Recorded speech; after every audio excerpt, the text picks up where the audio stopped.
आइए, हम लोगों ने capital market and securities law में सबसे पहले देखा था कि कैसे हमारा सब्जेक्ट दो पार्ट में बटा हुआ है। फिर हमने इसमें जो है वो चीजों को पढ़ना शुरू किया और आपको बताया भी कि इसमें बस आप ये ना देखें कि कौन सा पार्ट 1 है और कौन सा पार्ट 2 है, क्योंकि इसमें जो है वो चीजों का इंटरफेरेंस एक से दूसरे में है और हमारी मजबूरी है कि हमें उसमें क्या करना पड़ता है, मूव करना पड़ता है। तो हमने जो स्टार्ट किया था इसको एक डिस्कशन के साथ किया था और ये डिस्कशन हमारा क्या था, हमने बेसिकली बात की थी कि अगर हमारा कोई फाइनेंशियल नीड है, बहुत ध्यान से सुनिएगा, अगर कोई फाइनेंशियल नीड है तो उस फाइनेंशियल नीड को पूरा करने के लिए हमने क्या बनाया, एक सिस्टम बनाया। और फाइनेंशियल नीड क्यों हमने कहा, जितने भी तरह के प्रोडक्ट हैं और जितने भी तरह के सर्विसेज हैं यही हमारे देश के जीडीपी को बनाते हैं। तो अगर कोई प्रोडक्ट बना रहा है या कोई सर्विस प्रोवाइड कर रहा है तो उसे क्या चाहिए, पैसे चाहिए। और ये पैसे अगर चाहिए तो ये पैसे उन्हें उनसे मिलेंगे जिनके पास पैसे क्या है, सरप्लस है। तो अगर आपको एक तरफ पैसे की रिक्वायरमेंट है, दूसरी तरफ वो लोग हैं जिनके पास क्या है, सरप्लस पैसे हैं, तो कहा गया इन लोगों को मिलाए कैसे हमारा फाइनेंशियल नीड पूरा। तो इसके लिए हमने क्या बनाया, हमने बनाया एक सिस्टम जिसको क्या बोला, फाइनेंशियल सिस्टम। हर सिस्टम का अपना एक पर्पस होता है, तो इस सिस्टम का पर्पस है फाइनेंशियल नीड को क्या करना, पूरा करना। और सिस्टम बनाने के लिए उसमें चाहिए कंपोनेंट। तो इसमें बड़े सारे कंपोनेंट है जिसमें से 4 मेजर कंपोनेंट कौन कौन से, फाइनेंशियल मार्केट, प्रोडक्ट, इंटरमीडियरीज और पार्टिसिपेंट ऑफ कैपिटल मार्केट, जिसको इंस्टीट्यूशन कहते हैं जो पैसे लगाते हैं। हमने पहले फाइनेंशियल मार्केट के बारे में पढ़ना शुरू किया और कहा कि फाइनेंशियल मार्केट बेसिकली जो है वो ऐसा मार्केट है जहां पे आप फाइनेंशियल नीड पूरा करते हैं। लेकिन ये नीड अगर आपका शॉर्ट टर्म का है तो शॉर्ट टर्म का मतलब हुआ लेस देन 1 ईयर। अगर ये लॉन्ग टर्म का है तो इसका मतलब 1 ईयर और मोर। तो जब ये लेस देन 1 ईयर है तो उसे हम कौन सा मार्केट कहते हैं, मनी मार्केट। और जब ये क्या है, 1 ईयर और मोर, तो क्या हुआ, कैपिटल मार्केट। अब 1 ईयर या मोर तो बैंक से लोन लेकर भी कर सकते हैं, 1 ईयर और मोर जो है एनबीएफसी से लोन लेके कर सकते हैं, या आप जो है वो पब्लिक डिपॉजिट सेक्शन 73 से 76 के अकॉर्डिंग भी ले सकते हैं। कहा अगर ऐसा कुछ है तो कहलाया other form of lending and borrowing, जो हमारा यहाँ पे पार्ट नहीं है और ना ही मनी मार्केट। लेकिन अगर आप शेयर्स, डिवेंचर, बॉन्ड, ऐसा कोई भी और इंस्ट्रूमेंट या सिक्योरिटीज इशू करते हैं तो इसका मतलब आप कैपिटल मार्केट के किस सेगमेंट में है, सिक्योरिटीज मार्केट में है।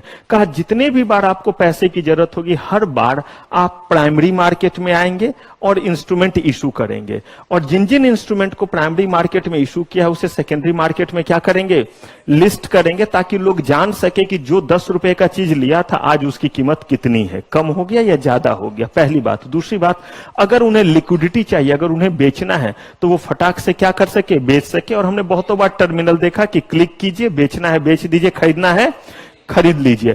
अब आपको यहां पे देखना है कि ये जो सेकेंडरी मार्केट है, स्टॉक एक्सचेंज, ये जो प्राइमरी मार्केट है, ये अपने आप में बहुत सारे चैप्टर, ये दोनों मिलकर के तकरीबन 10 चैप्टर हैं। हमने पढ़ना किसको शुरू किया था, प्रोडक्ट्स को, और इसी प्रोडक्ट्स को हमने 2 कैटेगरी में बांटा, यानी इसी को हम सिक्योरिटीज एंड क्या बोलते हैं, इंस्ट्रूमेंट। कहा कि जब मार्केट 2 है तो इसी मार्केट में ना प्रोडक्ट को लाएंगे, तो वो प्रोडक्ट जो आपको मनी मार्केट में मिलते हैं उसको क्या बोलते हैं, मनी मार्केट इंस्ट्रूमेंट। ये हमें पढ़ना नहीं।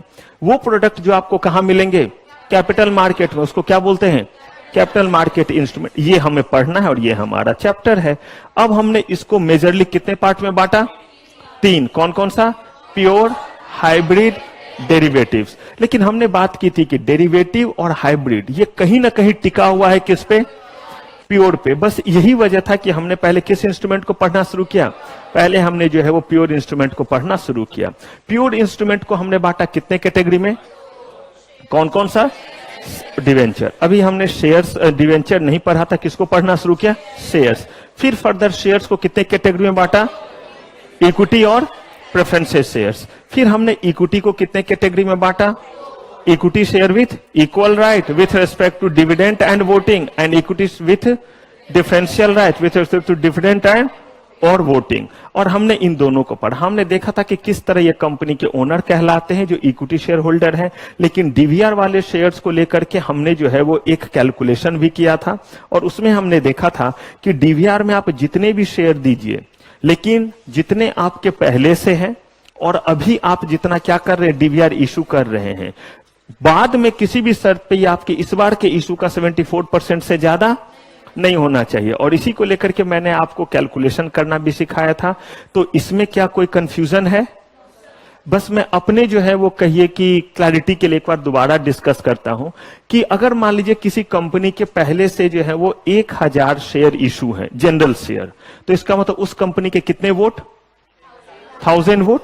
और ये कहीं भी नंबर की बात नहीं करता, ये वोट की बात करता है। तो अगर किसी कंपनी के 1000 वोट पहले से, यानी 1000 शेयर पहले से इशू हैं और वो कंपनी डीवीआर करने जा रही है, तो मैक्सिमम कितना जो है वो डीवीआर इशू कर सकती है? तो कहा गया कि आप एज्यूम कर लीजिए कि वो कितने हैं? एक्स। क्योंकि लॉ कहता है कि आप इस बार अगर एक्स वोट दे रहे हैं, किसमें? डीवीआर में, तो आपके पहले वाले vote and the vote under what? DVR, कहा कि इसका कितना होना चाहिए? एक्स, इस बार जो इशू करेंगे। और जब आप इस फॉर्मूला से बनाएंगे तो कभी भी कोई गलत, 1000 पहले के वोट, एक्स इस बार वाले वोट, तो कह रहे हैं कि पहले और इस बार वाला मिलाकर के पोस्ट डीवीआर हो गया। और हमारा x जो है वो क्या है इस बार का? तो कह रहे यही जो x होगा वो पहले वाला 1000 प्लस ये वाले x को मिलाने के बाद मैक्सिमम कितना हो सकता है? 74। इससे कम करना है तो कर सकते हैं, लेकिन इससे ज्यादा किसी भी कीमत पे। अब इसमें कितने शेयर आपको इशू करने पड़ेंगे? Law is silent. बोला कि आप जानिए, आप जो है वो ओआर पास कीजिए और कंडीशंस तो है, कंडीशंस फुलफिल करने के बाद ओआर पास कीजिए और ऐसा कर सकते हैं। अब फिर यहां पे आप लोगों ने एक चीज मुझे बोला, और वो बोला कि सर ओआर का क्या मतलब है? तो पहले मुझे एक चीज बताइए, ओआर का मतलब आपको मैंने क्या बताया? Present and voting. यही चीज 50% वन का मतलब है कि जितने लोग फेवर में हैं और जितने लोग अगेंस्ट में। तो कहा गया जो लोग फेवर में हैं वो अगेंस्ट से ज्यादा होना चाहिए। यही मतलब हुआ ना 50% प्लस 1। दो ही होंगे ना, या तो फेवर में या आपके सर जो चुप हैं वो, उनको तो पहले ही हमने निकाल दिया। हमने क्या बोला देखिए, प्रेजेंट एंड। तो जो चुप है वो तो शामिल ही नहीं है। जो वोट कर रहे हैं, चाहे हां में कर रहे हैं चाहे ना में कर रहे हैं। तो यहां पे ही मैंने आपको बताया था कि अगर 1000 वोट है, हमने सबको बुलाया, आए कितने? 500 वोट के लायक नहीं आए, हमने इनविटेशन दिया नहीं आए। और जो 500 वोट के लायक लोग आए उनमें से भी देखिए सिर्फ वोट कितने ने किया? बाकी 200 चुपचाप थे। अगर ऐसा था तो ओआर पास होने का मतलब क्या हुआ? कितने लोगों ने वोट किया है? 300 वोट आए हैं। अब कहा गया कि भाई 300 वोट आए हैं तो जितने लोग जो हैं वो फेवर में हैं और जितने अगेंस्ट में, अगर अगेंस्ट वाला ज्यादा होगा तो ओआर इज फेल, और अगर फेवर वाला ज्यादा होगा तो ओआर इज। अब भाई ज्यादा का मतलब तो हुआ 50% मतलब बराबर, तो ज्यादा का मतलब कोई भी एक तरफ 50% से क्या हो जाए? तो 50% प्लस 1 वोट होता है, 51% नहीं। क्योंकि देखिए अगर 300 का आप निकालेंगे 51% तो कितना होगा? 155। सही कह रहा हूं? लेकिन मैं कह रहा हूं ये क्या होगा? 50% प्लस 1, तो इसका मतलब कितने वोट हो गए? 151। अगर हम ऐसे ही, अगर कहीं कंफ्यूजन आए तो इसको देखने का एक तरीका है कि सीधे क्या निकालेंगे? Bare act. और बेयर एक्ट में भी इधर उधर का नहीं, भारत का राजपत्र जिस पे लिखा होगा, यानी ये जो है नोटिफाइड इन ऑफिशियल गजट, तो ये ऑफिशियल गजट में है। अब आपको जानना है कि ओआर और एसआर का मतलब क्या होता है। तो कंपनी लॉ में इसको डिफाइन किया गया, सेक्शन 114 में डिफाइन किया गया है। अब अगर आप 114 में पहुंचते हैं तो वहां पे आपको इसका कंप्लीट क्या मिल जाएगा? शायद पेज नंबर क्या था, भूल गया, 66 था। ओ, थोड़ी याददाश्त तो है मेरी। चलिए यहां पे देखिए क्या लिखा हुआ है, लेफ्ट साइड पढ़िए क्या है? Ordinary and special resolution. तो देखिए ऑर्डिनरी रिजोल्यूशन के बारे में क्या लिखा गया है? A resolution shall be an ordinary resolution कब? Exceed the votes cast against the resolution by member entitled and. और देखिए एंटाइटल्ड का मतलब जो प्रेजेंट हैं, जो प्रेजेंट होंगे वही एंटाइटल्ड थे तभी तो आए हैं, लेकिन एंड लगा हुआ या और, इसी को तो हम लोग बोलते हैं प्रेजेंट एंड व्हाट? वोटिंग। तो वो क्या लिखा हुआ है? एक्सीड। एक्सीड का मतलब ये नहीं है कि वो 5 या 500 वोट से, एक्सीड का मतलब कितना है? 1। तो इसीलिए ये है 50% प्लस 1। और यही आपका देखिए स्पेशल रिजोल्यूशन के लिए है नॉट लेस देन 3 टाइम्स, वहां पे एक्सीड लिख रहा था और यहां पे बस लिख रहा है 3 टाइम्स हो जाना चाहिए जो फेवर में है। तो 3 टाइम्स का मतलब 25% अगर क्या है अगेंस्ट में है तो 75% क्या है फेवर, तभी ना ये 3 टाइम्स हुआ, इसीलिए हम लोग कह देते 75%। और यहां लिखा हुआ एक्सीड द वोट्स, तो इसीलिए एक्सीड का मतलब होता है 50-50, मतलब क्या हुआ कुछ नहीं बराबर। अब एक्सीड का मतलब क्या हुआ, कहीं भी 50+1 इधर हो गया तो ओआर पास चीज के लिए, और नहीं तो ओआर फेल। क्लियर है ये चीज? जब आप यहां पहुंचेंगे तो मैम आपको और डिटेल में बताएगी 114 के बारे में। अभी आपको थोड़ा सा कंफ्यूजन था इसलिए मैंने ये आपको दिखा दिया। अगर आपको आगे भी किसी भी जगह किसी भी तरह का कोई कंफ्यूजन आए, माइंड ही तो है, तो आप भी सीखिए चीजों को। जैसे मैं भी इन्हीं सब देख के तो आपको पढ़ाता हूं, मैंने थोड़ा ना बेयर एक्ट लिखा है, तुच्छ प्राणी, कुछ नहीं आता मुझे, मैं तो पढ़ पढ़ के पढ़ाता हूं। तो बस मैंने इसको पढ़ा और वहां पे एक डायग्राम कर दिया तो आपको थोड़ा आसानी से समझ में आ गया, नहीं आ गया? और लिख दिया 50% प्लस 1 वोट, और उधर क्या लिख दिया 75, और वहां पे आपको समझा दिया कि 1000 थे 500 आए, तब एक एग्जाम्पल दिखा दिया ताकि आपको क्या आ जाए क्लैरिटी। अंतर बस इतना है कि इसने ये सब काम नहीं किया, इसने बस क्या लिखा है लैंग्वेज लिखा है, मैंने उसी चीज को आपको थोड़ा क्या कर दिया आसान से समझा दिया। बच्चे 51% होता ही नहीं है ओआर, आपके सामने ही ये चीज है।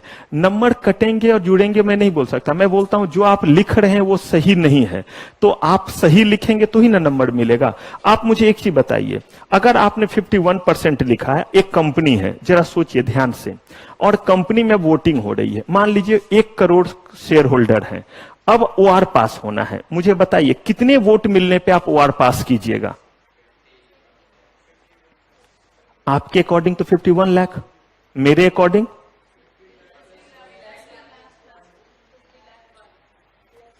तो ये हुआ 50 लाख 1 वोट हो गया तो रिजोल्यूशन पास हो गया। तो आप जो है उस समय फेल कर देंगे रिजोल्यूशन को। बताइए आपके अगेंस्ट नोटिस जारी होगा या नहीं? लोग वोट कर रहे हैं और रिजोल्यूशन क्या हो चुका है, पास हो चुका है। तो इसीलिए एक्सीड का मतलब यही होता है, जो लोग प्रेजेंट और वोट कर, इसका मतलब आसान शब्दों में 50% प्लस, लेकिन कौन सा? प्रेजेंट नहीं, प्रेजेंट एंड, ये जरूर याद है। कितने वोट है इससे कोई फर्क नहीं पड़ता, थे तो 5 करोड़ वोट के लायक, लेकिन पार्टिसिपेट कितने ने किया? अब देखिए 1 करोड़ चाहे फिजिकल मीटिंग में तो नहीं आएंगे, लेकिन पोस्टल बैलेट भी तो आप करते हैं, वहां भी सेम रूल लगेगा। अंतर बस इतना है कि जो कागज आपके पास आया हुआ है, जो आपके पास वोट आया है, जो इलेक्ट्रॉनिक मशीन से पंच हुआ है, वो लोग माने जाएंगे प्रेजेंट, अनवोटिंग। जैसे हम यहां पे देख करके बोलते प्रेजेंट तो है लेकिन वोट नहीं किया, उनको लेंगे नहीं, वैसे ही वहां पे है, जितने देर मशीन का टाइम दिया हुआ रहता है, इतने से इतने देर के बीच आप वोट करेंगे, है तो लॉग इन करके, तो लॉग इन करके है तो प्रेजेंट है।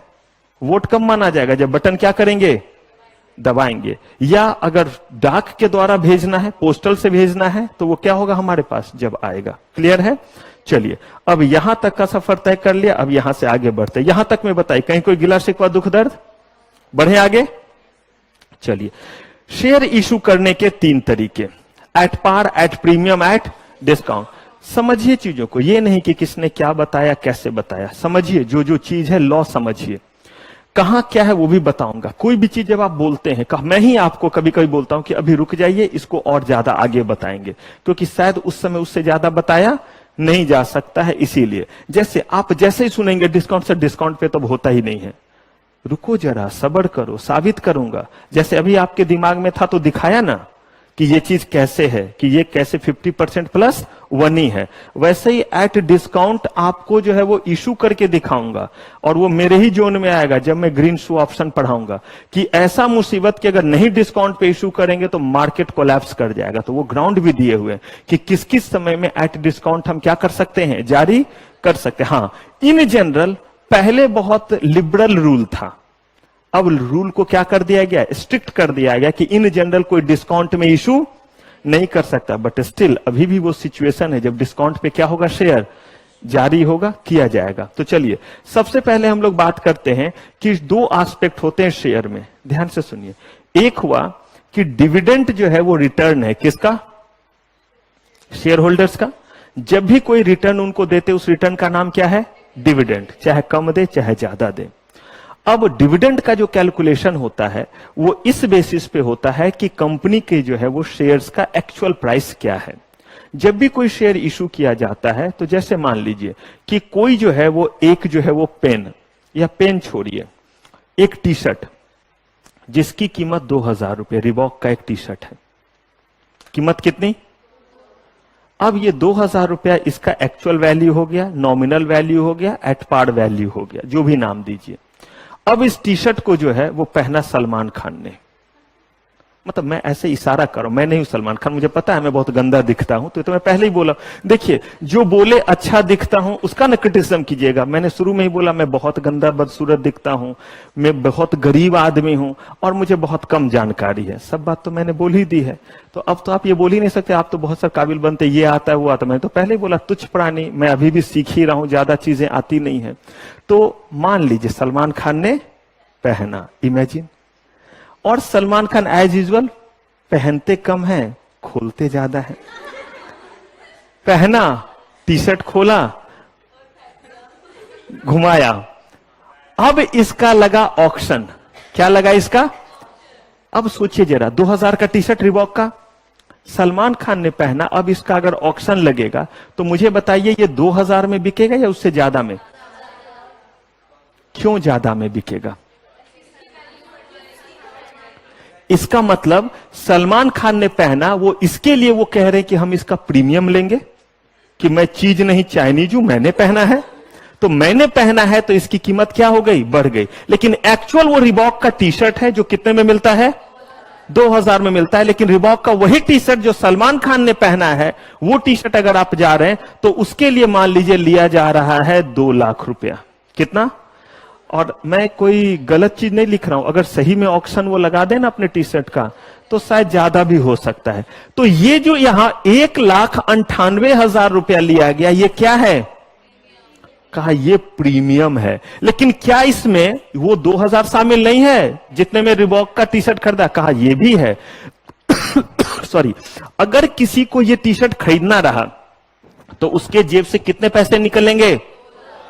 2 लाख, जिसमें फेस वैल्यू भी है और प्रीमियम भी है। वो 2000 रुपए भी है और प्रीमियम भी है। तो कंपनी का जो भी पेड अप कैपिटल होता है, बच्चे बहुत ध्यान से समझिएगा, पेड अप कैपिटल जो होता है उसमें प्रीमियम का कोई कंट्रीब्यूशन नहीं होता है। यानी कि अगर कोई कंपनी ऐसे ही करके शेयर इशू कर रही है और कह रही है कि मैं इतना होनहार कंपनी हूं कि देखना ये जो पैसे लगाए हुए हो, ये पैसे तो तुम्हारे जो है वो फटाफट फटाफट इंक्रीज हो जाएंगे, इतना डिविडेंड दूंगा और इतना क्या होगा? Capital appreciation. लेकिन ये बात उसने बता करके की है और कह रहा है कि मैं क्या चार्ज करूंगा?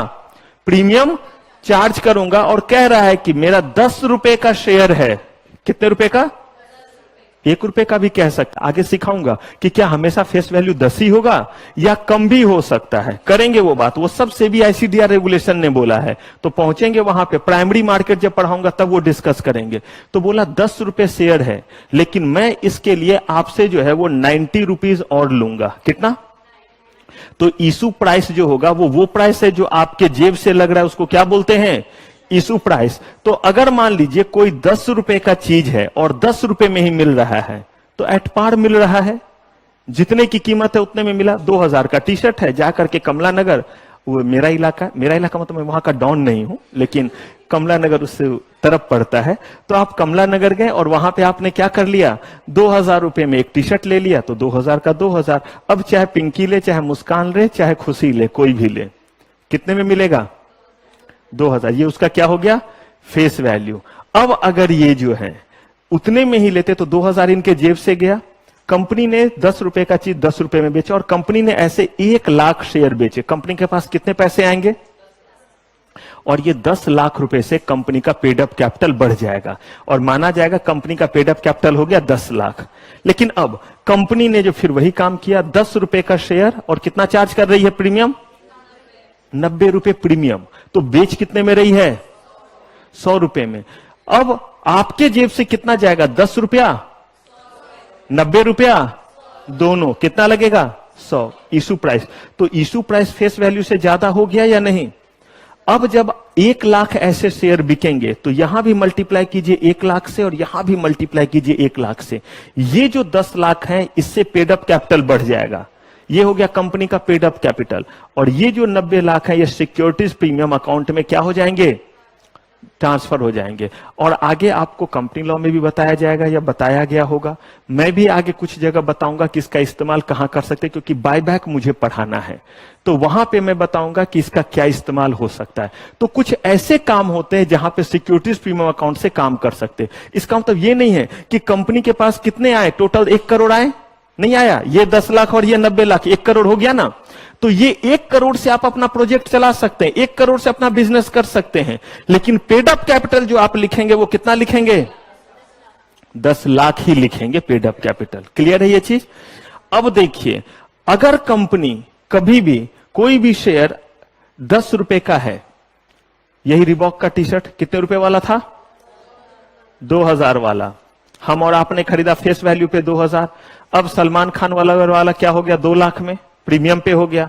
अब देखिए इसको क्या किया, यहीं पे जो उत्तम नगर मेट्रो स्टेशन पे जो भीख नहीं मांगता रहता है, एकदम अजीब सा देह बना करके, देख के दूर से भाग जाइएगा, उसने पहना और वो भी खोला। लोग भागना शुरू कर रहे हैं, कोरोना वैसे भी और ज्यादा फैलने लगा, इधर नहीं रेट बढ़ने लगा कि पता नहीं क्या हो जाए। अब मुझे बताइए, अगर वो ऐसे कर रहा है तो उससे कौन खरीदेगा, उसी के तबके वाला कोई खरीदेगा, 2000 में खरीदेगा, बोलेगा देता है 500 में तो दे। अब देखिए नहीं, उसी के बिरादरी वाले जो भी खरीदे, अब 2 रुपए कहिए 5 रुपए कहिए, मैंने एक रीजनेबल कॉस्ट लिया, 500 में बिका।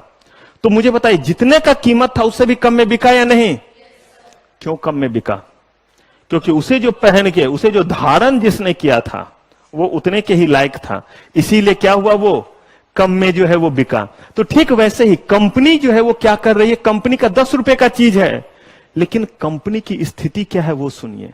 कंपनी की स्थिति डामाडोल है, लोग कह रहे हैं कि ये कंपनी कभी भी डूब जाएगी, कंपनी पे लोगों को भरोसा नहीं। देखिए, अपने पोजीशन के अकॉर्डिंग तो चीजें बनती है। अगर आपके फाइनेंशियल कंडीशन बहुत अच्छे हैं, आपका सिविल बहुत अच्छा है, आप देखिए सब आपको ज्यादा लोन देंगे। और अगर आपका सिविल कम है, आपको सबसे ज्यादा नीड है, लोग आपको सबसे कम पैसा देंगे। तो ये बहुत पुरानी बात है कि सभी सहायक सबल के कोई न निबल सहाय, पवन जगावत आग को दीप ही देत बुताए। तो जो शक्तिशाली आदमी है ना, उसको मदद करने के लिए बहुत सारे लोग हैं और बहुत लोग आगे बढ़ते हैं कि मैं आपकी मदद करूंगा, मैं आपकी मदद करूंगा। लेकिन जो कमजोर है उसकी मदद कोई नहीं करता। जरा देखिए, अगर जंगल में आग लगी रहती है और हवा चलता है तो देखते हैं, पता चलता है कि एक कॉन्टिनेंट से दूसरे कॉन्टिनेंट आग पहुंच जाता है, नहीं दिखलाता रहता है। लेकिन यही जो है वो छोटा सा दिया, अगर हवा चलेगा तो क्या करेगा, वो हवा उसे जो है वो बुता देगा। तो यही चीज यहां पे है कि अगर मान लीजिए कि आपके पास जो है वो ज्यादा अच्छा परफॉर्मेंस है तो आपके शेयर्स प्रीमियम में बिकेंगे। परफॉर्मेंस अच्छा नहीं तो लोगों को क्या बोल रहे हो कि 10 का चीज कितने में दे रहा हूं, तो ये जो 5 हुआ ये क्या हुआ, डिस्काउंट। अब लोग क्यों लेंगे, क्योंकि यहां पे कहा गया कि जो भी आपका डिविडेंड डिक्लेयर होता है वो हमेशा in the term of percentage of face value. अगर कोई कंपनी यहां पे कहती है इन्हीं तीनों कंडीशन में, अगर मान लीजिए कि किसी के पास 1000 रुपया, बच्चे बड़े ध्यान से समझिएगा चीजों को, बार बार कह रहा हूं ये बहुत बेसिक चीज है क्योंकि इसी पे पूरी इमारत खड़ी होनी, चीजें क्लियर रहना चाहिए आपके दिमाग में। 1000 रुपया किसी के पास है और एट पार में जो है वो शेयर मिल रहा है 10-10 रुपए के, तो कितने शेयर उसको मिलेंगे, राइट, 100 शेयर मिलेंगे। लेकिन यही शेयर मिल रहा है प्रीमियम में, 100 रुपए में शेयर मिल रहा है। अब इसे सिर्फ 10 शेयर मिलेंगे। फेस वैल्यू दोनों ही केस में कितना है, 10। डिस्काउंट पे मिल रहा है, अभी भी फेस वैल्यू कितना है, लेकिन अब 5 रुपए में मिल रहा है, कितने शेयर मिलेंगे, 200 शेयर। अब अगर कंपनी ने डिविडेंड डिक्लेयर किया और कंपनी ने कहा कि हम जो डिविडेंड डिक्लेयर कर रहे हैं वो कर रहे हैं 10%, अब ये 10% का कैलकुलेशन जो होगा वो हमेशा किस पे होगा, फेस वैल्यू पे। इस केस में भी 1 रुपया होगा, यहां भी 1 रुपया होगा। ये नहीं कि 100 का 10% 10 निकालेंगे, हमेशा किसका लेंगे, तो चाहे डिस्काउंट पे रहे चाहे कहीं भी रहे। 10% बोला तो फेस वैल्यू का 10%, और वो कितना निकला हमारा, 1 रुपया निकला। अब ऐसे केस में आपने जो अपना इन्वेस्टमेंट कर रखा है, देखिए अगर डिस्काउंट पे तो 200 रुपए यहां डिविडेंड का मिला, यहां पे 10 मिला। यही वजह है कि आप देखते हैं कि कंपनी कहती है, टीसीएस जैसी कंपनी, इंफोसिस जैसी कंपनी 3000% का डिविडेंड डिक्लेयर किया। कितना, और लोगों के बीच में क्योक्स मच जाता है।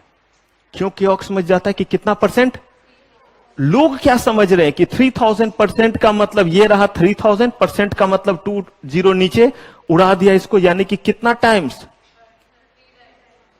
जितना पैसा लगाया उसका कितना गुना। आवाज ठीक से नहीं निकलेगा, 30 गुना। अब ये शेयर्स आपने 1000 रुपए में लिया था एक, अगर किसी ने 1 लाख भी लगा दिया है तो 1 लाख रुपया कितना गुना हो गया। शेयर्स तो अपनी जगह रखे हुए हैं, डिविडेंड 30 लाख रुपया। वो तो और बोलेंगे सर और क्या हालचाल रापचिक, अब तो और टसन में चलेंगे। बहुत बोलते थे पढ़ो लिखो, ये हो गए वो हो गए, क्या हुआ आपका पढ़ लिख करके, मुझे देखो, मुझे अमकूल नामकूल जो भी हो। तो ये जो है अब 30 लाख रुपया, कितना, 30 लाख रुपया। जबकि सच्चाई क्या है, उस कंपनी का फेस वैल्यू रियल में 2 रुपया है। इंफोसिस कंपनी के शेयर 2 रुपए के फेस वैल्यू पे है। अब 2 का अगर आपको मिला 30 टाइम्स भी तो कितना रुपया हुआ, 60 रुपया। अब आप खरीद लीजिए जमीन जायदाद और आप सर को कर दीजिए कूल और नामाकूल। सही में आप कूल भी हो गए और नामाकूल भी हो गए। तो ये 60 रुपया अब कम दिख रहा है ना, तो इसीलिए ये ऐसे ही करके हम, आपको पता है हम कहते हैं फिजिकल डिफिसिट हमारा कम हो रहा है, थोड़ा बड़ा इकोनॉमी है, हो सकता है अभी नहीं समझ में आए, लेकिन वो कोरिलेट किया जाता है हमेशा जीडीपी से, राजकोषीय घाटा इसे बोलते हैं। कभी और बताएंगे क्योंकि इकोनॉमी का थोड़ा सा बड़ा टर्म है। तो जब आप किसी चीज को किसी चीज के रेफरेंस में लेते हैं ना, किसी चीज के रेफरेंस में लेते हैं, तो उस केस में जब तक रेफरेंस नहीं पता हो तब तक उस चीज का बड़ा और छोटा पता नहीं चलेगा। तो अगर हम यहां बात करें तो हमारे पास 3 तरीके हुए शेयर इशू करने के, at par, at premium, at discount. जो फेस वैल्यू है उसके परसेंटेज के टर्म में डिविडेंड जारी होता है, और चाहे वो शेयर्स डिस्काउंट पे हुआ हो, चाहे प्रीमियम पे हुआ या एट पार हुआ हो, जब भी डिविडेंड परसेंटेज के टर्म में डिक्लेयर होगा तो आपको फेस वैल्यू पे ही मिलेगा। इस बात से कोई फर्क नहीं पड़ता कि आपके पॉकेट से कितना पैसा गया था। क्लियर है। अब कंपनी डिस्काउंट पे क्यों इशू करती है, हालत बुरे हैं। अगर मैं 10 का चीज 5 में दूंगा तो शायद आप लेने को क्या हो जाएंगे, तैयार। कोई कंपनी कह रहा है 10 का चीज दूंगा, ठोक करके 100 में दूंगा क्योंकि कंपनी ही मेरी अच्छी है, तो हम ये सोचते हैं कि पता नहीं इस कंपनी को डिविडेंड मिले या ये कंपनी डिविडेंड डिक्लेयर करे या ना करे। कौन सी कंपनी, जिसने किस पे दिया है, डिस्काउंट पे। तो सोचते हैं कि मिल तो रहा है सस्ता में, लेकिन सस्ता चीज कहीं ज्यादा गड़बड़ ना निकल जाए। तो इसीलिए सबसे ज्यादा जब प्रीमियम पे चीज इशू होता है ना, तो सबसे ज्यादा लोग दौड़ते हैं। और बहुत हद तक ये बात सही, ये कॉमन साइकोलॉजी है, आप यकीन मानिए। अगर मैं आपको बोलूं ना कि मेरी क्लासेस जो है वो सिर्फ और सिर्फ 100 रुपए में अवेलेबल होगा, तो अगर जिन्होंने क्लास देखा सुना है वो तो मानेंगे, बाकी बोलेंगे कि अरे कुछ आता उता नहीं होगा, कुछ पढ़ाना उड़ाना होगा ना, इसीलिए 100 रुपए में क्या कर रहे हैं, क्लास दे रहे हैं। यकीन मानिए कभी कभी ना कोई चीज बहुत सस्ता में देना भी क्या पड़ता है ये। हालांकि मैंने आपको बताया कि पढ़ाना मेरा जो है वो सिर्फ और सिर्फ जो है वो प्रोफेशन नहीं है, नहीं तो फिर मैं बहुत सारे कामों में था, पैशन भी है। इसीलिए मैं बहुत सारे अलग अलग प्लेटफॉर्म के जरिए वैसे वैसे जो है वो कॉस्ट पे क्लासेस प्रोवाइड करता हूं कि कोई उसने पे कर भी नहीं सकता। लेकिन अब उन लोगों के लिए वो है जो बहुत निडी और जिनको जरूरत है, ताकि बस एक छोटा सा मोटो कि कोई भी बंदा अगर पढ़ना चाहता है तो बस पैसे के कारण उसकी पढ़ाई ना रुके। क्योंकि हम लोगों ने बहुत नजदीक से देखा है बहुत डिजर्विंग स्टूडेंट को, जिनको पढ़ने की तो बहुत इच्छा है लेकिन पैसे के कारण नहीं पढ़ पाते। लेकिन फिर हमने ये भी देखा है कि कैसे उसी बच्चे को अगर मुफ्त में दे दो तो कैसे नालायकी करता है। तो यही देख करके जो एक बैलेंस सा बनाया है कि ना बहुत ज्यादा कि वो पढ़ ही ना पाए, और ना बहुत कम ही कि उसका महत्व भी वो खत्म हो जाए। आप देखिएगा कोई सामान, मोबाइल फोन महंगा वाला रहता है, और अगर जो है वो सस्ता वाला है, हले ना कैच कर दिया और कैच कर रहे हैं। लेकिन अगर वो नॉर्मल वाला अगर महंगा फोन रहेगा तो देखते हैं ऐसे करके रख दी, दिमाग खराब है, वो फोटो वाले स्क्रीन वाले से उधर करे, ऐसे पलट के रख, स्क्रैच लग जाएगा। आज तेरी पे उस पे ये कवर, उस पे वो कवर, उस पे 4 कवर, फिर थूक कवर जो बीच बीच में, और लगातार उसको क्या कर रहे होते हैं, साफ कर। अगर कोई ड्रेस है महंगा मिला है, जाते हैं आराम से खोलते हैं, थोड़ा देर पंखा में लगाया कि उसका जो है वो थोड़ा सा जो स्मेल निकला उसका तुरंत भीतर रख दिया कि उस पे क्या ना लग जाए डर। सस्ता वाला टी शर्ट वगैरह, कहीं रो रहा होगा, मम्मा चिल्ला रही है, चिल्ला क्या रही है, लिटरली गाली दे रही है कि अब तो तमीज सीख लो, ये सीख लो, वहां पे पड़ा है कभी झाड़ू लगाते वक्त दीदी टी शर्ट है, हाँ झाड़ के रख दे, नींद भी खराब नहीं करना है। लेकिन वही अगर मान लीजिए कि बहुत नया शर्ट वगैरह लिया, या वो क्या बोलते हैं घाघरा वगैरह खरीदा जो कि बहुत महंगा वगैरह रहता है शादी वगैरह में पहनने के लिए, मेरी बिटिया भी अक्सर बोलती है कोई शादी उदी रहेगा उसको एकदम सजा करके कि एक भी उसमें जो है वो काम किया हुआ चीज ना टूटे। तो वैसे यहां पे तो शेयर्स का पूरा सेगमेंट हमने कर लिया। कौन सा शेयर्स? Equity shares. अब बात क्या आती है यहां पे वो सुनिए। अब बात आया अगले इंस्ट्रूमेंट का जिसका नाम क्या है? Preference share. वर्ड मुझे बताइए, जब मैंने ये वर्ड बोला प्रेफरेंस शेयर, तो इसमें शेयर वर्ड कहीं लगा है या नहीं? मैंने पहले ही दिन आपको बोला था जहां भी ये पूछ की तरह शेयर वर्ड लगा रहे उसको रिटर्न जो देंगे उसका नाम क्या होगा? उसके रिटर्न का नाम डिविडेंड ही होगा। अब प्रेफरेंस का अगर हम डिक्शनरी मतलब देखें तो प्रेफरेंस का डिक्शनरी मतलब क्या निकलता है? किसी को प्रायोरिटी देना। जब भी मैं ये प्रेफरेंस वर्ड बोलूं ये वर्ड इनकम्प्लीट है जब तक दो बातें ना बताई जाए। पहली बात, किस बात का प्रेफरेंस और किस पे प्रेफरेंस। जब भी प्रेफरेंस बोला जाएगा दो बात बताना पड़ेगा, किससे ज्यादा प्रेफरेंस और किस बात का प्रेफरेंस। जैसे मैं अपने घर में सबसे बड़ा, मम्मी पापा से नहीं भाई बहनों में, तो भाई बहनों में सबसे बड़ा मैं, मुझसे छोटा भाई और सबसे छोटी बहन। अब अगर मान लीजिए कि काम करने की बारी आए कि कौन जो है वो गेहूं पिसवा के लाएगा, कौन दूध जाकर के लाएगा, तो पंकज। अगर काम ज्यादा है तब जो है वो भाई को काम दिया जाएगा, उससे भी ज्यादा होगा तब बहन की नंबर आएगी। ऐसे कभी नंबर आता नहीं था। तो अगर मान लीजिए कि मेरे बाद भाई को बुलाया जाए, इसका मतलब काम करना है, तो प्रेफरेंस किसको मिला? किससे ज्यादा? भाई से ज्यादा। अब चॉकलेट का बंटवारा होना है, अब जो है वो मेरे और मेरे भाई में, बहन को नहीं, मेरे और मेरे भाई में किसको प्रेफरेंस मिलेगा? लेकिन क्या मेरे भाई को बहन से भी ज्यादा प्रेफरेंस मिलेगा? नहीं।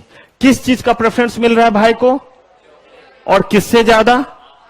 तो बस यही चीज है प्रेफरेंशियल शेयर्स। कहा गया कि प्रेफरेंशियल शेयर होल्डर को इक्विटी शेयर होल्डर से ज्यादा प्रेफरेंस मिलता है। किससे ज्यादा?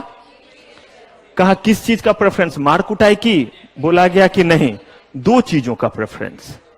हाँ, दो चीजों का। पहला, अगर कंपनी गोइंग कंसर्न में है, यानी कंपनी चल रही है, कंपनी की हालत ठीक है, कंपनी लगातार चलते जा रही है, कंपनी अपना नॉर्मल बिजनेस कर रही, तो ऐसे केस में इनको जो है वो पहले डिविडेंड देंगे। किनको? उसके बाद बचा तो किनको देंगे? इक्विटी शेयर होल्डर्स को। और अगर खुदा ना खास्ता कहीं कंपनी जो है वो वाइंड अप में जा रही है, तो कंपनी मर रही है, खत्म हो रही है, तो कहा गया कि ऐसे केस में पहले जो पैसा उसका आपको पता पढ़ाया जाएगा, वाटर लेवल पढ़ाया जाएगा, वाटर फॉल्सार एग्रीमेंट सब बताया जाएगा, बंदर बाट कैसे होता है, पहले किसको, फिर किसको, फिर किसको, फिर किसको, सब कुछ। लेकिन उसी प्रायोरिटी में पहले किसको देंगे? प्रेफरेंशियल शेयरहोल्डर्स को। उनसे बचा तो किसमें बटेगा? का मालिक हो ना आप, मालिक को हमेशा अंतिम में ही मिलता है। तो अब यहां पे दो बातें। पहला, प्रेफरेंशियल शेयर होल्डर्स को किस पे प्रेफरेंस? किस बात का? गोइंग कंसर्न में डिविडेंड का, और वाइंडिंग अप के समय जो इनके प्रिंसिपल अमाउंट है पहले इनको मिलेंगे, तब जो बचेगा वो किनको मिलेगा? इक्विटी शेयर होल्डर्स को मिलेगा। कहा कि इनको भी जो रिटर्न मिलता है उसका नाम क्या है? डिविडेंड ही नाम है। बस अंतर इतना ही है कि इक्विटी शेयर होल्डर्स का डिविडेंड जो है वो फिक्स होता है?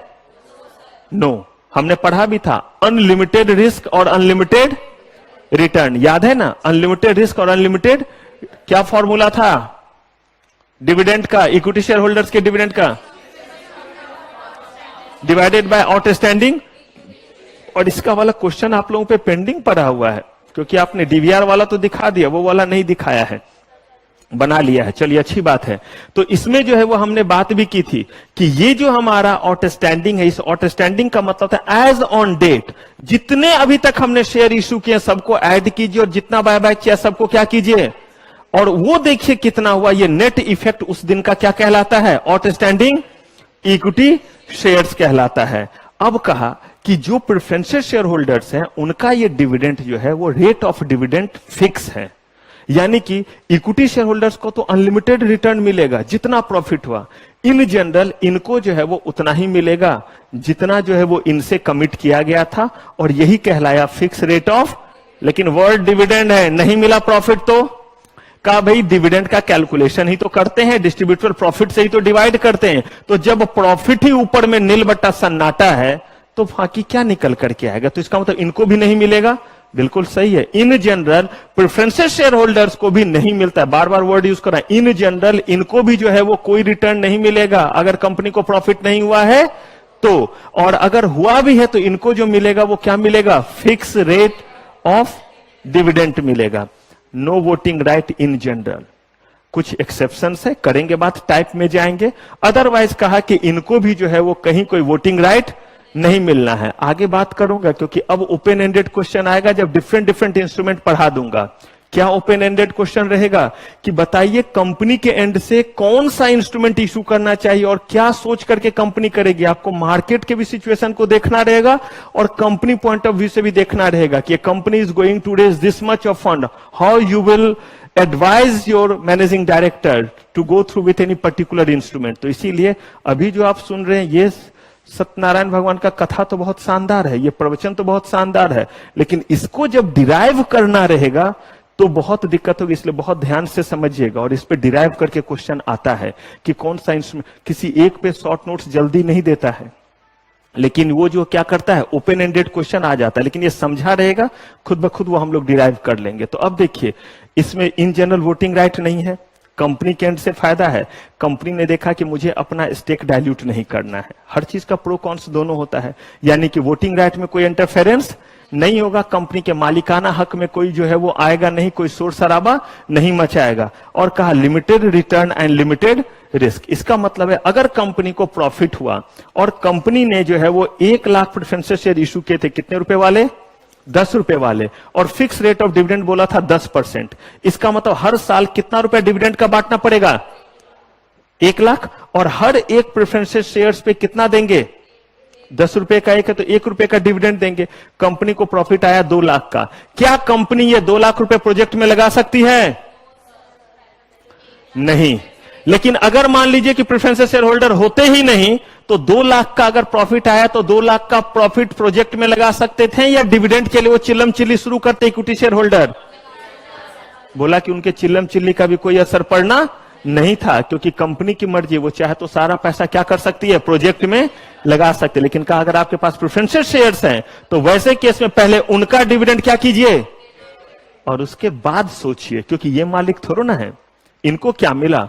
तो कहा कि इनको जो मिला वो है कि पहले इनका 1 लाख दे दो, अब जो 1 लाख बचा वो किनका है? देना है तो 2 इक्विटी शेयर होल्डर्स को, वरना जो है बिजनेस में लगाना है तो लगा दो। इस 1 लाख के लिए कोई रेगुलेटरी बॉडी कुछ नहीं करेगी। लेकिन ये जो 1 लाख किनका है? ये आपको देना पड़ेगा। इसीलिए बोलते हैं limited return and limited risk. ये सारा कुछ जो आपने प्रेफरेंस शेयर के बारे में सुना, ये है आम जिंदगी। क्या है? आम जिंदगी, आम लाइफ। अब हां, इसी का हम लोग को देखना होगा मिंटोस लाइफ। थोड़ा बहुत का क्या आएगा? चेंज आएगा। और देखिए वो चेंज क्या है, और वो चेंज है इसके टाइप में। याद कीजिए हमने कहा था कि इक्विटी शेयर में इन जनरल एक शेयर पे कितना वोट? डीवीआर आया ना मिंटोस लाइफ जला के, दिमाग की बत्ती जला दिया। मिंटोस जलाया, उसने बोला कि नहीं, एक से क्या हो सकते हैं? ज्यादा भी हो सकते हैं। ठीक वैसे ही प्रेफरेंस शेयर्स के बारे में जो हम आम चीजें जानते हैं और जो बेसिक बात है वो यही है कि इसमें इक्विटी शेयर होल्डर से ज्यादा इनको प्रेफरेंस मिलता है। गोइंग कंसर्न में जब कंपनी डिविडेंड जारी करेगी तो इनको पहले डिविडेंड मिलेगा, वाइंडिंग अप केस में पहले इनके प्रिंसिपल अमाउंट दिए जाएंगे। इस पे कोई वोटिंग राइट नहीं होता है। कंपनी को कितना भी प्रॉफिट हो इनका हिस्सा फिक्स है, उतना ही मिलेगा। अब इन्हीं चीजों को कट करेंगे हम, तभी तो आएंगे मिंटोस लाइफ पे। और कहा कि इनको वोटिंग राइट इन जनरल नहीं होता है, लिमिटेड रिस्क है और लिमिटेड क्या है? रिटर्न है। अब यहां पे आया इनका मिंटोस लाइफ, और ये मिंटोस लाइफ इनका क्या है? डिफरेंट टाइप, जिसमें से एक टाइप आपका है cumulative preferences and non cumulative. बस सुन लिया, अब फिर बैक होकर के यहां पे जो है वो चीजों को जरा समझिए। मान लीजिए कि एक कोई कंपनी है और उस कंपनी ने कितने शेयर इशू किए? मान लीजिए 1 लाख प्रेफरेंस शेयर इशू किए। कितने? 1,00,000 प्रेफरेंसेस शेयर, 10 रुपए के हैं ये, 10 रुपीज ईच। कितना पैसा आ गया इनके पास? 10 lakh. Fix rate of dividend 10% का है। बताइए हर साल डिविडेंड के रूप में कितना रुपया देना पड़ेगा? और हर एक प्रेफरेंसेस शेयर्स पे कितना रुपया देंगे? 1 रुपया डिविडेंड का देंगे। यही बेसिकली है। अब जो है वो कंपनी ने ये शेयर इशू किया, मान लेते 2015 में। इसका मतलब 2016 में डिविडेंड दीजिएगा? हाँ या ना बोलिए तो। कितना रुपया? ठीक है, कंपनी को जो है वो यहां पे जो प्रॉफिट हुआ है वो है इतना, बहुत हैवी है। कितने रुपए का प्रॉफिट है? छोटा भीम का बड़ा सा लड्डू। अब अगर ऐसा है तो ऐसे केस में डिविडेंड देना होगा। डिविडेंड कितना है? कहां से दीजिएगा? नहीं दे सकते। कहा गया कि अगर नहीं दे सकते हैं और ये लैप्स हो जाएगा तो वो कहलाया नॉन कुमुलेटिव। और सही में ऐसी बात है, ये लिखा हुआ रहेगा कहां पे? ऑफर डॉक्यूमेंट में, कि जो मैं प्रेफरेंशियल शेयर इशू कर रहा हूं, कंपनी कह रही है वो क्या है? नॉन कुमुलेटिव, यानी कि इसका dividend is not going to be added in next year. नहीं हुआ प्रॉफिट, लैप्स। अब अगर ये कुमुलेटिव है तो क्या होगा? इस साल नहीं मिला, आते हैं 2017 में, फिर बहुत ज्यादा प्रॉफिट, 0। अब कहा कि अब क्या होगा वो देखिए। कहा कि सबसे पहले ये एरियर वाला 1 लाख और प्लस इस साल का 1 लाख। कहा ठीक है। कहा प्रॉफिट तो है नहीं, तो पिछला साल वाला भी नहीं मिला और इस साल वाला तो फिर यहां पे चला ही गया। अब ये कितना पे पहुंच गया? अब आ गए 2018। अगर ये फिर आपका रहता नॉन कुमुलेटिव तो इस साल वाला भी 1 लाख गया और इस साल वाला। लेकिन अगर ये कुमुलेटिव है तो 2 लाख एक्युमुलेट हो चुका है। अब फिर नहीं आया तो फिर ये वाला 2 लाख प्लस ये 1 लाख, अब कितना हो गया? 3 लाख रुपया हो गया। फिर हम पहुंचे 2019 में, फिर अगर नहीं आया तो यहां पे क्या हो गया? 3 लाख प्लस 1 लाख। करते हैं बात आगे, तो ये कितना बच गया? 4 लाख। अब कह रहे कि ऐसे होते होते कब तक वो एक्युमुलेट होता रहेगा? तो कहा 8 साल तक। कितने साल तक? 8 साल तक। यानी कि ये जो 2016 में 1 लाख का डिविडेंड था, ये 16 में जो है वो नहीं हुआ, तो 16 के बाद 17, 18, 19, उसके बाद जो है वो 20, 21, 22, 23, 24, 24 तक रहेगा। और 25 में भी प्रॉफिट नहीं आया तो ये वाला 1 लाख पहले क्या हो जाएगा? लैप्स। इसीलिए अगर कंपनी को इस दौरान कहीं भी प्रॉफिट होगा, अगर इस दौरान कहीं भी प्रॉफिट होगा तो क्या करेंगे? सबसे पहले कौन सा वाला देंगे? सबसे पिछला वाला देंगे। क्योंकि देखिए ये तो 8 साल इसका जल्दी आएगा, तो पहले ये देंगे। फिर अगर कंपनी को प्रॉफिट आएगा तब कौन सा वाला? 17 वाला। यानी कि सबसे पिछला वाला सबसे पहले देना है। ये किसने बोला? सेबी ने, कि आपको ऐसे ही करके क्या। देखिए मैं सेबी वर्ड इसलिए बोलता हूं, आप आरओसी कह सकते हैं क्योंकि आपका जुडिक्शन कंपनी लॉ में जो है वो अलग उसके लिए है। लेकिन मैं जब बात कर रहा हूं तो सिक्योरिटीज लॉ में मेरा जुडिक्शन ही स्टार्ट होता है जब कंपनी क्या है? लिस्टेड है, क्योंकि हम लोग सेबी के अकॉर्डिंग चल रहे होते हैं। तो यहां पे हम मान के चले कंपनी लिस्टेड है तभी ये बात कर रहे हैं। इसका तो ये नहीं कि preferential share unlisted company issue नहीं करता है, लेकिन तभी ना वो कंपनी लॉ का जुडिक्शन हो गया और यहां से हम थोड़ा आगे बढ़ जाते हैं। तो अब देखिए, अगर ऐसा है कि वो एक्युमुलेट हो सकता है तो कितने साल तक एक्युमुलेट होगा? ये कहलाता है कुमुलेटिव प्रेफरेंशियल शेयर्स। अब यहां पे 2 चीजें हैं। पहला, अगर कंपनी वाइंडिंग अप में जा रही है, कहां पे? तो कहा गया कि कंपनी अगर वाइंडिंग अप में जा रहा है तो वैसे केस में जो इस साल का डिविडेंड है, बताइए इस साल का कितना है डिविडेंड? ग्राउंड तो वाइंडिंग अप का ही दिख रहा है। 4 साल से लगातार किसमें है? प्रॉफिट में, लगातार लॉस में है। एक बार भी प्रॉफिट नहीं हुआ तो हालत तो बुरे ही लग रहे हैं ना। और होते होते होते कंपनी कहां पहुंच गई? होते होते कंपनी पहुंची किस जगह पे? वाइंडिंग अप में। अब कंपनी हो रही है वाइंड अप। तो अगर कंपनी वाइंड अप हो रही है तो कहा गया कि पहले कौन से पैसे? ये 1 लाख रुपया पहले, एकदम ध्यान से प्रेरणा इधर, 1 लाख रुपए पहले जो है वो किसको देंगे? उसके बाद बचेगा तो किसको दीजिएगा? इक्विटी शेयर होल्डर्स को। लेकिन यहां एक इफ बट है, और ये इफ बट एकदम ध्यान रखिएगा ताकि जब भी आप कुमुलेटिव प्रेफरेंशियल शेयर लेने लगे तो आपको जो है आर्टिकल ऑफ एसोसिएशन को पढ़ना पड़ेगा। ये जो मेरे 3 लाख रुपए एरियर के बच्चे हैं, ये कहा गया कि अगर आर्टिकल ऑफ एसोसिएशन में कंपनी ने लिख रखा है कि at the time of winding up first we will give the arrear of dividend to the preferential share holder, then only you are entitled to receive this 3 lakh first before equity share holder, otherwise not. मतलब आपके ये 1 लाख रुपए तो आपसे कोई नहीं छीन सकता, ये तो आपको पहले मिलेंगे। किससे पहले? वाइंडिंग अप के समय की मैं बात कर रहा हूं। लेकिन ये जो 3 लाख रुपए आपके हैं वो कौन से हैं? पुराने एरियर ही तो बोलते हैं इसको। कहा ये भी पहले आपको मिलेगा, तब इक्विटी शेयर होल्डर को कुछ मिलेगा, बशर्ते ये बात कहां लिखी हो।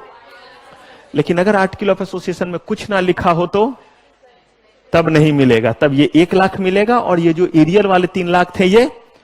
इसका मतलब जब भी आप कुमुलेटिव लेंगे या नॉन कुमुलेटिव लेंगे, आपको आर्टिकल ऑफ एसोसिएशन पढ़ना चाहिए या नहीं? क्योंकि ये बहुत, और इतना बात कहां किसी को पता होगा कि वो लेने जा रहे तो क्या पढ़े। और सुनिए, अगर कुमुलेटिव और नॉन कुमुलेटिव दोनों आपको ऑफर किया जाए तो आप कौन सा लेना चाहेंगे?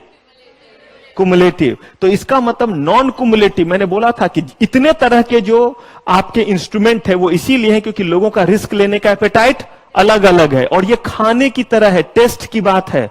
तो भला कोई पसंद करेगा नॉन कुमुलेटिव को? अगर कुमुलेटिव का ये फीचर है, नॉन कुमुलेटिव कौन लेना चाहेगा? इस साल नहीं मिला डिविडेंड तो लैप्स हो गया, कोई लेना चाहेगा? ये तो वही बात हो गया, टिंडा कौन खाना चाहेगा? हाँ, कुछ तो ललचाएंगे। अगर कोई चीज जो है ज्यादा जो है वो हाइजेनिक नहीं है तो उसको कुछ तो अट्रैक्टिव बनाएंगे, टेस्ट अच्छा है। अब आप देखिए, टेस्ट बनाते हैं। अब आप सोचिए जरा कि अगर मान लीजिए कि गोलगप्पा, पानी पूरी, अब उसमें बहुत हाइजेनिक है, हाईली हाइजेनिक चीज है नहीं, लेकिन अगर उसका फीचर देखें तो क्या टेस्टी है। घिया तोरी जो भी और डाल दीजिए, तो घिया तोरी टिंडा भिंडी ये सब जो चीज है, ये आपका जो है वो हाइजेनिक है या नहीं? तो इसका जो है वो फीचर हाइजेनिक हो गया और उसका जो है वो फीचर क्या हो गया? टेस्ट हो गया। ठीक वैसे ही जैसे ही दोनों तरह का इशू किया जाएगा, आपको पता है क्या लुक्रेटिव ऑफर दिया जाएगा? एक में फिक्स रेट ऑफ डिविडेंड क्या रहेगा? कम रहेगा। तो बताइए, कुमुलेटिव का फिक्स रेट ऑफ डिविडेंड कम रहेगा या नॉन कुमुलेटिव का? किसका रिटर्न ज्यादा रहेगा? फिक्स रेट ऑफ डिविडेंड किसका ज्यादा? तभी तो ललचाएंगे वो आपको, और वो आपको कह रहे हैं कि आइए और पैसा लगाइए। यहां पे आपको मिल रहा है जो है वो 10% कुमुलेटिव में, यहां हम देंगे कितना परसेंट? अब यही तो लालच बुरी बला है। और फिर मैं आपको बोलूंगा, सबका रिस्क लेने का एपेटाइट एक जैसा होता, सबका खाने का टेस्ट एक जैसा होता, दुनिया में सिर्फ एक ही चीज खा रहे होते लोग। तो ऐसे अलग अलग लोगों का अलग अलग रिस्क लेने का एपेटाइट है। किसी को 20% का क्या चाहिए? रिटर्न चाहिए। लेकिन अब फिर डिपेंड करता है, ये बात इसलिए मैं इस तरह से बोला क्योंकि ये सब आपको लिखना पड़ेगा जब ओपन एंडेड क्वेश्चन रहेगा। टाटा जैसी कंपनी, टीसीएस जो है वो कुमुलेटिव प्रेफरेंस शेयर ला रही है और नॉन कुमुलेटिव भी प्रेफरेंस शेयर ला रही है। अब आप बताइए, अगर टाटा जैसी company non cumulative preference share लेकर के आए तो लोग लगाएंगे या नहीं पैसा? और एक सरू सा मरा हुआ कंपनी पता नहीं कब मर जाएगा, एकदम दम्मा के मरीज की तरह खांस रहा है, कभी भी चला जाएगा। अगर वो जो है वो आपके सामने लेकर के लाता है कुमुलेटिव प्रेफरेंस शेयर भी, तो कोई लेना चाहेगा? उसको रिस्क बना हुआ है, 8 साल ही तो लेकर के जाएंगे, 8 जन्म में इसको प्रॉफिट ना हो तो इस साल वाला 8 साल बाद लैप्स करेगा, उसके बाद वाला उसके 8 साल बाद लैप्स करेगा। हम बस तमाशा देखते रहेंगे, जुड़ रहा है जुड़ रहा है जुड़ रहा है, लैप्स कर गया, जुड़ रहा है जुड़ रहा है जुड़ रहा है, वो वाला लैप्स कर गया। तो कह रहे हैं कि यही चीज हमें क्या करना रहेगा? कैलकुलेट करना रहेगा। बहुत सारे बातों को हम क्या करते हैं? एनालाइज करते हैं, और उसी को एनालाइज करने के बाद तब हम क्या करते हैं? ये तय करते हैं कि हमें किस में लगाना चाहिए। तो अब देखिए, अगर कुमुलेटिव नॉन कुमुलेटिव दोनों रहे तो क्या चेक करेंगे? Article of association. क्योंकि आर्टिकल ऑफ एसोसिएशन में अगर ये प्रोविजन है तो समझिए आपके लिए एक और वरदान हो गया कि एक तो लैप्स नहीं करेगा और दूसरा एरियर वाला भी जो है वो वाइंडिंग अप के समय क्या होगा? हमें पहले मिल जाएगा। तो ये हुआ कुमुलेटिव एंड नॉन कुमुलेटिव। अगर हम लोग बात करें कन्वर्टेबल एंड नॉन कन्वर्टेबल, कहा कि कन्वर्टेबल नॉन कन्वर्टेबल जैसे नाम से है, कोई इंस्ट्रूमेंट जैसे आया है वैसे ही जो है वो नाश हो जाए, जैसे आया है वैसे ही खत्म हो जाए, तो वो कहलाया नॉन कन्वर्टेबल। यानी अपने जीवन काल में कभी भी किसी दूसरे इंस्ट्रूमेंट में कन्वर्ट, तो उसको हम क्या बोलते हैं? आपको प्रेफरेंसेस शेयर दिया था, ता उम्र जब तक आप अपने पास रखें आपको फिक्स रेट ऑफ क्या मिलता रहेगा? डिविडेंड। आपको अगर ये किसी को बेचना है तो क्या कर दीजिए? बेच दीजिए। लेकिन आपको जो है ये कन्वर्जन का मौका, और हुआ कन्वर्टेबल का मतलब है कि ये जो है वो कन्वर्ट हो जाएगा इन जनरल इक्विटी में। अगर कुछ नहीं लिखा हुआ है और कन्वर्टेबल लिखा हुआ है, मतलब that instrument is going to be converted into equity share. ये चीज हमेशा ध्यान रखिएगा। और नहीं तो अगर किसी और इंस्ट्रूमेंट में अगर उसको क्या होना है? कन्वर्ट होना है, तो क्या कर दिया जाएगा? वो लिख दिया जाएगा। और कुछ भी नहीं लिखा हुआ इसका मतलब इक्विटी में क्या हो जाएगा? कन्वर्ट हो जाएगा। तो कन्वर्टेबल और नॉन कन्वर्टेबल बिल्कुल इतना सिंपल सा ही है। क्लियर है ये चीज? अब करते हैं हम लोग रिडीमेबल एंड इरिडीमेबल। कहा गया कि क्या मतलब है रिडीमेबल और इरिडीमेबल का? तो याद रखिए एक वर्ड और, अगर मैंने किसी को जो है वो शेयर बेच दिया तो दिस इज कॉल्ड सेल। किसी को मुफ्त में भी दिया तो भी this is called transfer. Redeem word सिर्फ और सिर्फ तभी इस्तेमाल होता है जब कंपनी कहती है आप अपने जो है वो चीज मुझे दीजिए, मैं बदले में आपको क्या देता हूं? पैसे देता हूं, और उसके बाद ये इंस्ट्रूमेंट जो है वो खत्म हो जाएगा। ये दोनों ही बातें होनी चाहिए। लेने वाला कौन हो? कंपनी। और उसके बाद वो इंस्ट्रूमेंट क्या हो जाए? खत्म।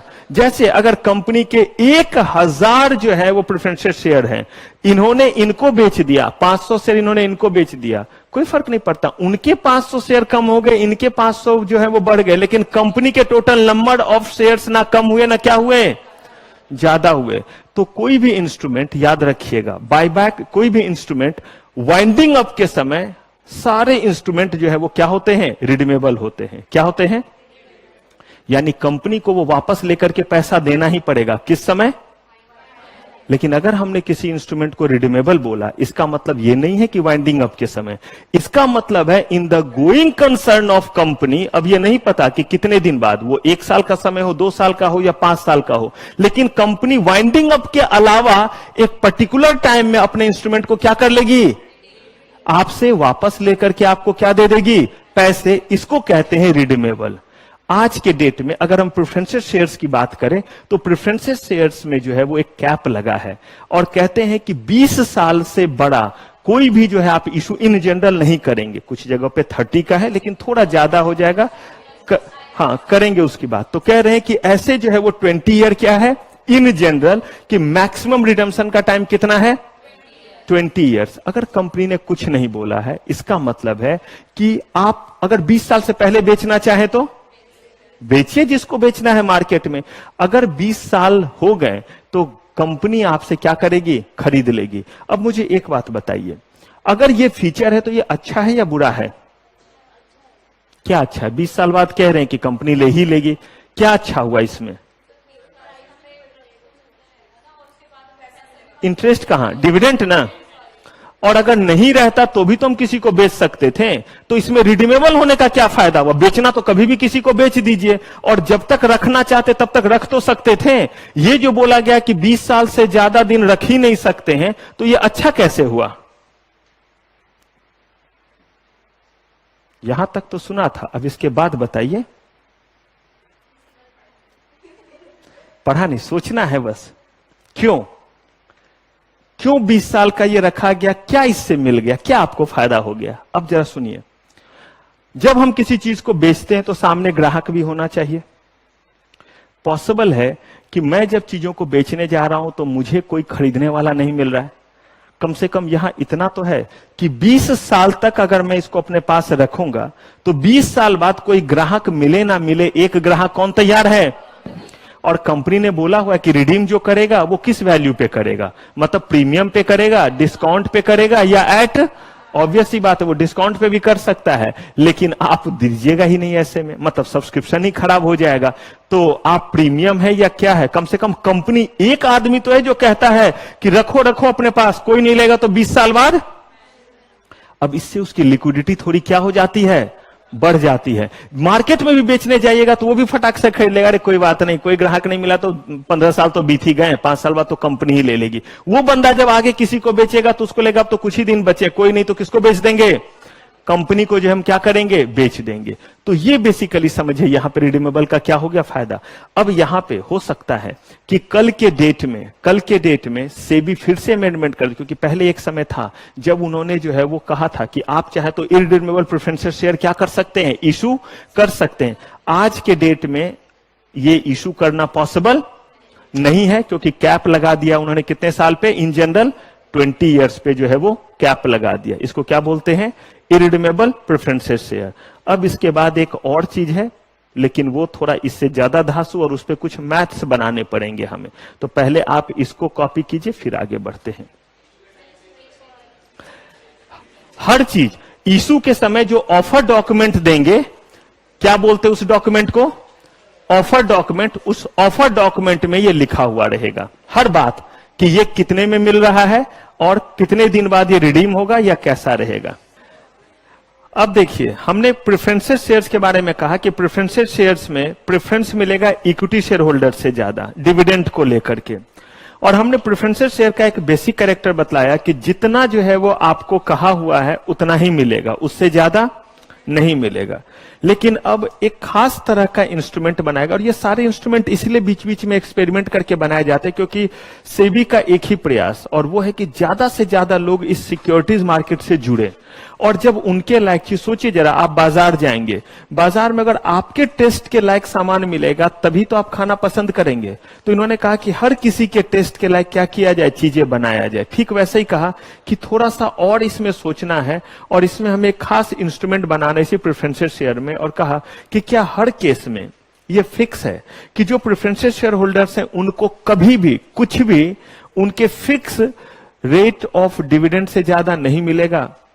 तो कहा गया कि नहीं, इसमें आया एक छोटा सा ट्विस्ट, और कहा गया कि अगर ये कंडीशन फुलफिल हो जाए तो वैसे केस में इतना इतना ज्यादा मिल सकता है। तो ये हो जाए तो इतना इतना मिलेगा, तो अब ये क्या हो जाए और इतना इतना क्या मिलेगा, तो इसका जवाब मिलेगा आपको हमारे नेक्स्ट एपिसोड में। तो फिलहाल आज की सारी सेवा समाप्त। थैंक यू वेरी मच, आपका बहुत बहुत धन्यवाद।